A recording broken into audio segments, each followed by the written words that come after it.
بسم اللہ الرحمن الرحیم۔ تو بریک سے پہلے میں عرض کر رہا تھا ظلم کے بارے میں، اور یہ بات میں نے عرض کی کہ ظلم سخت گناہ ہے، کسی کے اوپر ظلم نہیں کر سکتے، کسی صورت کے اندر نہیں کر سکتے، یہاں تک کہ انسان تو انسان، ہمیں اس بات کی تلقین کی گئی ہے کہ انصاف کرنا انسانوں کے ساتھ، جانوروں کے ساتھ، انسانوں کے ساتھ، جانوروں کے ساتھ، جتنی بھی زندہ چیزیں ہیں ان تمام کے ساتھ۔ اور زندہ کے اندر مطلب چاہے وہ آسمان کے جو پرندے ہیں، چاہے وہ زمین پر رینگتے ہوئے جو جانور ہیں، چاہے سمندر کے اندر جو مچھلیاں ہیں، اور اسی طریقے سے صرف وہ چیزیں نہیں بلکہ جو درخت ہیں، جو نباتات ہے، ان کے ساتھ بھی ہمیں حکم ہے کہ انصاف کرو۔ اسی وجہ سے اسی وجہ سے حدیث پاک کے اندر نبی کریم صلی اللہ علیہ وسلم کی جب ہم حدیث دیکھتے ہیں تو ہمیں مثالیں دے کر یہ بات بتلائی کہ اگر آپ نے ظلم کیا چاہے انسانوں کے ساتھ، وہ تو واضح طور پر بہت ساری قرآنی آیات اور احادیث سے پتہ چلتا ہے، لیکن وقتاً فوقتاً فرمایا کہ جانوروں کے ساتھ، اور پھر اس کی مثال دی آپ صلی اللہ علیہ وسلم نے۔ ایک عورت، اس نے اپنی یہاں بلی رکھی ہوئی تھی اور اس بلی کو باندھ دیا تھا کہ کہیں وہ بھاگ نہ جائے، اس کو کھانا پینا نہیں دیتے، وہ بلی مر گئی۔ نبی کریم صلی اللہ علیہ وسلم کا ارشاد ہے، فرمایا کہ اس کا مفہوم ہے کہ اس کو کل قیامت کے دن اس شخص کو اس ظلم کرنے کی وجہ سے اس کو سزا ملے گی قیامت کے دن، کہ اس بلی کو اگر چھوڑ دیتے تو وہ ہو سکتا ہے اپنا کھانا شکار کر کے کھا لیتی، لیکن یہ جو ظلم کیا اس کے اوپر، اس کو باندھے رکھا اور کھانا بھی پھر نہیں دیا، فرمایا اس کی وجہ سے قیامت کے دن اس شخص کو سزا ہوگی۔ اسی طریقے سے ہم دیکھتے ہیں کہ جب مجاہدین جہاد کے لیے جاتے تو نبی کریم صلی اللہ علیہ وسلم کی ہدایات میں سے فرماتے کسی بلڈنگ کو ویسے ہی مت توڑنا، جو ہرے درخت ہیں ان کو نہ کاٹنا۔ The Prophet صلی اللہ علیہ وسلم would advise and he would say to the mujahideen, when you enter certain cities, although you are on a mission here, but do not cut down trees, do not raise down buildings to the ground, etc., etc. Amongst the many guidelines he would give to the mujahideen, to the warriors. You have a mission, don't go outside the remit. تو کہنے کا مقصد کہ اسلام نے تو حکم دیا ہے کہ انسانوں کے ساتھ بھی، جانوروں کے ساتھ بھی، نباتات کے ساتھ بھی، ہر ایک کے ساتھ انصاف کے ساتھ، اور کسی کو ظلم نہیں۔ ڈونٹ ابیوز اینی باڈی اور anything. That is amongst the core messages of Islam. ایسے کرتے ہیں، کچھ کالز آئی ہوئی ہیں تو ان کالز کی طرف جاتے ہیں، پھر واپس آئیں گے اس موضوع کے اوپر۔ السلام علیکم ورحمۃ اللہ وبرکاتہ۔ وعلیکم السلام، کیسے ہیں آپ؟ الحمدللہ، اللہ کا شکر ہے۔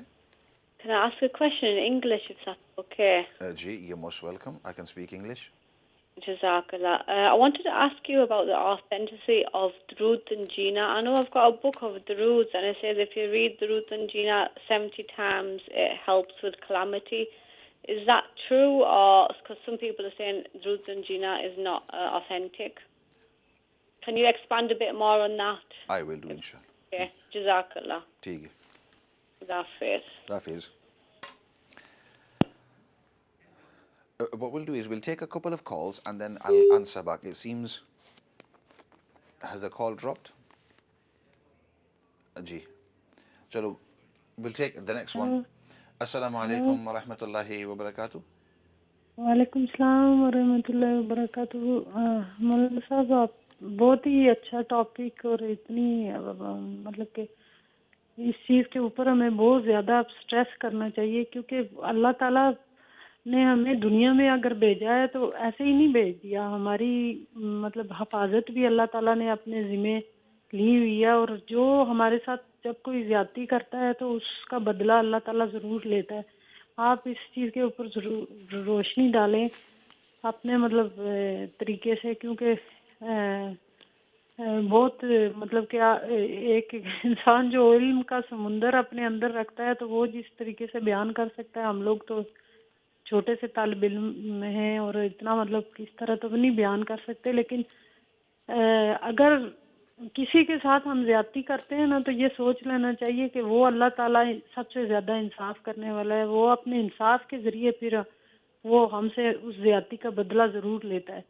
تو صحیح. یہ ہم مسلمانوں کو بہت بڑی اسلام کی خوبصورتی ہے کہ اللہ تعالیٰ ہمیں اتنا خوبصورت ہمیں دین دیا ہے جس میں سزا جزا ون وے ٹکٹ تو نہیں اللہ تعالیٰ نے دے دیا کہ جاؤ دنیا میں اور جو مرضی کرو.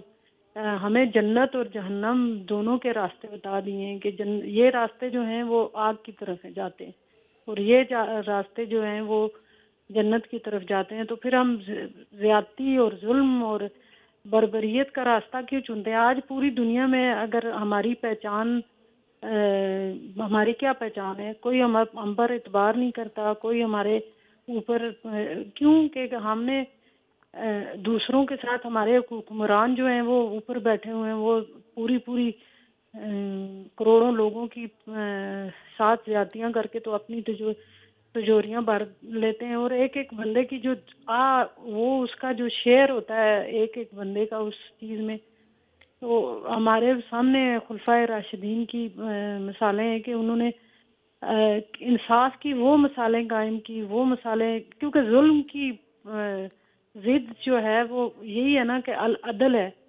تو عدل ہمیں ہر لیول پہ ہمیں آنیسٹی اور عدل کے ساتھ چلنا چاہیے تاکہ کسی کے ساتھ بھی زیادتی, اور ہماری پہچان ہونی چاہیے کہ ہم مسلمان ہیں اور ہم کسی کے ساتھ زیادتی نہیں کر سکتے. اور کوشش یہ کرنی چاہیے کہ اپنی طرف سے کسی کو دھوکہ کھانے والوں میں اللہ رکھے تو دھوکہ دینے والوں میں نہ اللہ رکھے. ٹھیک, بہت اچھی تو بات آپ نے پلیز کی. ٹھیک جی, تو اگلی کال کی طرف جاتے ہیں. انہوں نے اچھی باتیں کہی ہیں اور انشاءاللہ وقت ملا تو اس کے اوپر ضرور تبصرہ کریں گے. اگلی کال کی طرف جاتے ہیں. جی السلام علیکم ورحمۃ اللہ وبرکاتہ. وعلیکم السلام ورحمۃ اللہ وبرکاتہ. آپ کیسے ہیں؟ الحمدللہ, اللہ کا شکر ہے.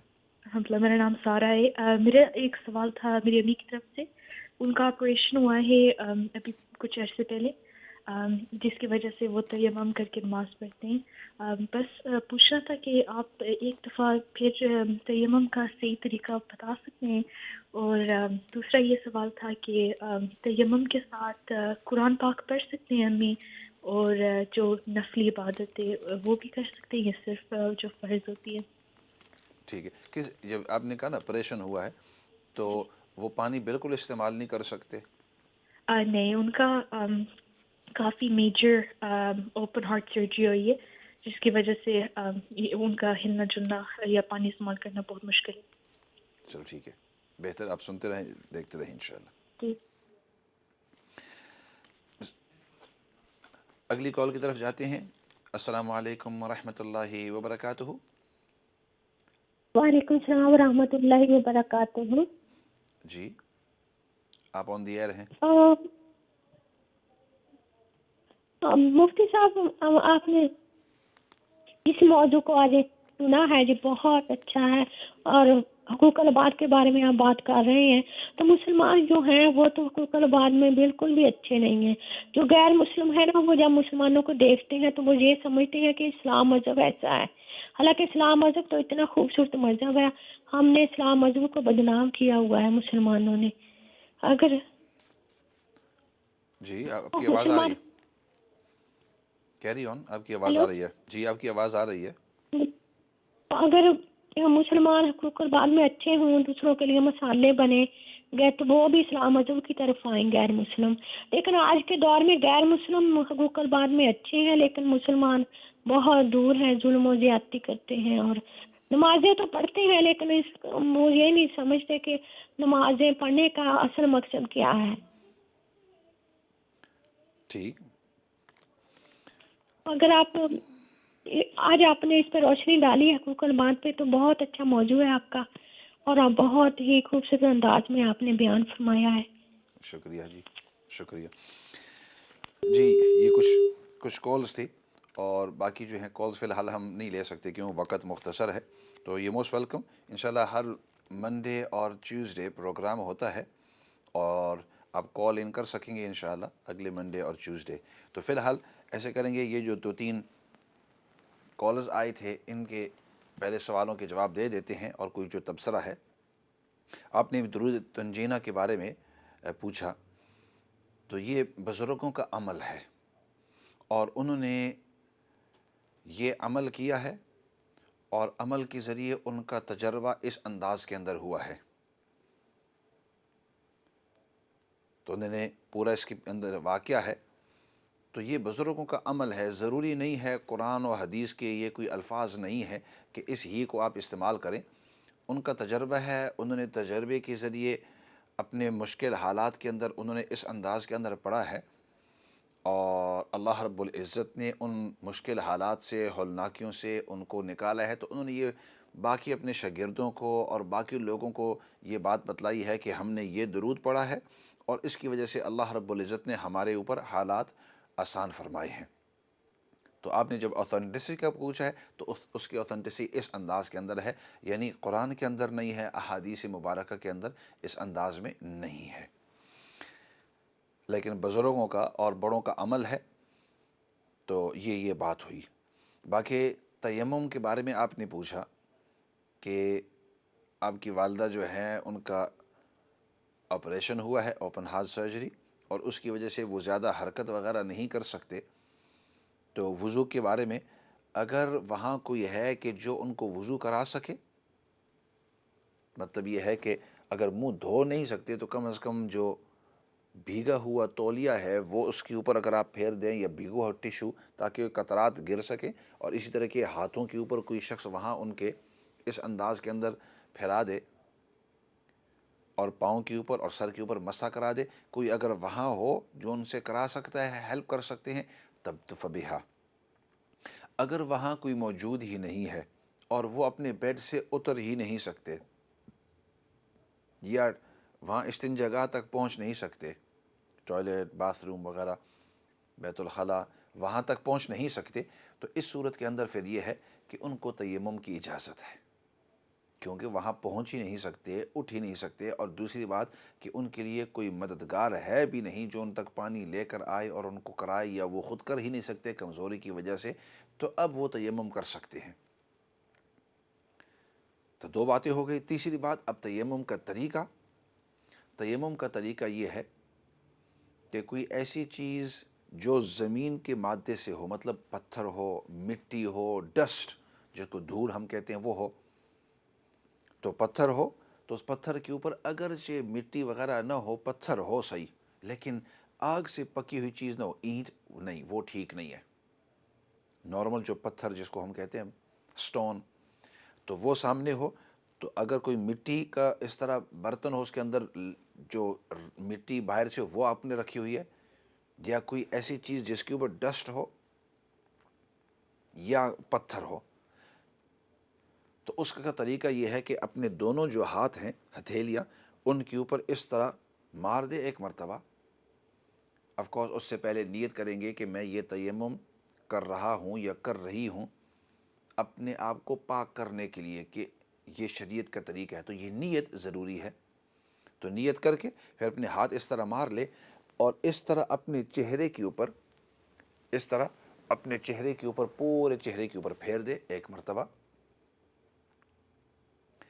اور پھر دوبارہ اب ہاتھ مار دے اور اس طرح کر لے، کیونکہ اب اس کو پورے اپنے رائٹ ہینڈ سائیڈ کے جو ہاتھ سے لے کر کوہنی سمیت اس پورے کو کور کرنا ہے. اور اس کو کور کرنے کا طریقہ، اب اس طرح ہاتھ مار لے، اور یہ جگہ جو ہے اس طرح استعمال کرتے ہوئے ادھر تک لے جائے، اور پھر اس طرح گول پھیرا کر اب ہتھیلی کا جو حصہ جو استعمال نہیں ہوا اس طرح آخر تک لے جائے، اور یہ جگہ جو استعمال نہیں ہوئی ہے اس طرح آپ کا یہ ہو گیا ہے.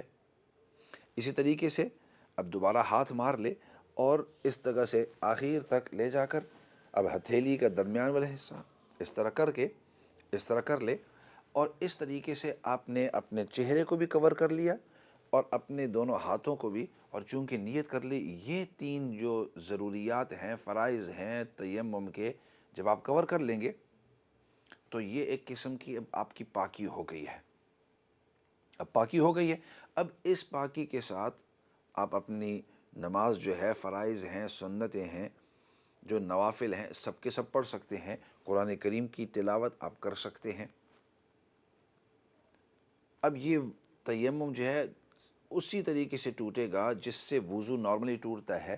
اور ایک اور چیز، اور وہ یہ ہے کہ اگر آپ کو پانی پر اب قدرت آ گئی ہو، پہلے کوئی تھا نہیں، اب کوئی آ گیا ہے آپ کو پانی کی مدد کرنے کے لیے، آپ کو وضو کرانے کے لیے، اب اس سے ٹوٹ جاتا ہے، تو اس طریقے سے آپ تیمم کر سکتے ہیں۔ اور باقی جو اس سے پہلے والے جو کالرز تھے اور آخر میں کالرز جنہوں نے یہ تبصرہ کیا دنیا کے اوپر، حالات کے اوپر، تو واقعی ظلم بہت ہو رہا ہے، لیکن تسلی کی بات یہ ہے کہ انصاف بھی بہت ساری جگہوں کے اندر ہو رہا ہے۔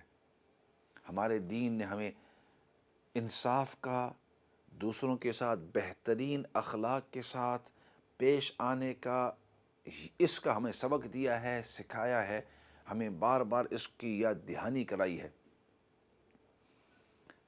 ظلم ضرور ہوتا ہے، لیکن جیسے میں عرض کر رہا تھا کہ وَلَا تَحْسَبَنَّ اللَّهَ غَافِلًا عَمَّا يَعْمَلُ الظَّالِمُونَ، تم اس بات کی گمان نہ کرنا کہ اللہ رب العزت کو تمہارے ظلم کا پتہ نہیں ہے، ظالمین جو ظلم کرتے ہیں اس کا پتہ نہیں ہے۔ انما یؤخرہم لیوم تشخص فیہ الابصار، فرمایا وہ ان کو مہلت دے رہا ہے، یؤخرہم، ان کو مہلت دے رہا ہے ایسے دن کے لیے کہ جس کے اندر آنکھیں پھٹی کی پھٹی رہ جائیں گی۔ 13ویں سپارے کے اندر آخری جو رکوع ہے، اللہ رب العزت نے اس ایک نقشے سے سامنے کھینچا ہے، پورا نقشہ کھینچا ہے۔ مہطعین مقنعی رؤوسہم لا یرتد الیہم طرفہم وافئدتہم ہوا، اللہ رب العزت نے ان کی پوری حالت بتلائی گئی ہے کہ ان کے گردنیں کس طرح ہوں گی، ان کے دل کس طرح ہوں گے، ان کے حالات کس طرح ہوں گے جو شخص دنیا کے اندر ظلم کرتا ہے۔ جو دنیا کے اندر آج اللہ نے آپ کو تھوڑی سی اگر طاقت دی ہے، تھوڑا سا مال دیا ہوا ہے، تھوڑی سی عزت دی ہے، آپ کے ارد گرد کچھ لوگ ہیں جو آپ کی بات سنتے ہیں، اور ان کی وجہ سے آپ لوگوں پر یا دوسرے شخص کے اوپر ظلم جب کر رہے ہیں، فرمایا کتنی دیر تک ظلم کرو گے؟ 1 دن تک، 1 مہینے تک، 1 سال تک۔ ایک وقت آئے گا تمہارے اعضاء بھی کمزور ہو جائیں گے، تمہاری آنکھیں اور ہاتھ بھی کمزور ہو جائیں گی، ذہن بھی کمزور ہو جائے گا۔ اپنی تھوڑی سی زندگی کے اندر ایسے لوگوں کو دیکھا ہے کہ وہ جابر قسم کے تھے، ان کے سامنے کوئی شخص چل نہیں سکتا تھا، ہل نہیں سکتا تھا، اور جو سامنے ہوتا وہ رعب کی وجہ سے کانپ جاتا۔ اور پھر ہم نے ان کو آخری عمر کے اندر دیکھا ہے کہ وہ اپنے سامنے سے نوالا اٹھا کر اپنے منہ کے اندر ڈالنے کے لیے بھی محتاج تھے، دوسرا شخص ایک سپون کے ذریعے ان کے منہ کے اندر کھانا ڈال رہے تھے۔ اور پھر ایک وقت تھا وہ استنجا کے لیے بھی محتاج تھے، دوسرا شخص آتا اور ان کے سلوار کو اتار کر، ان کی صفائی کر کر بیڈ کے اوپر لیٹے ہوئے ہوتے تھے اسپتال کے اندر۔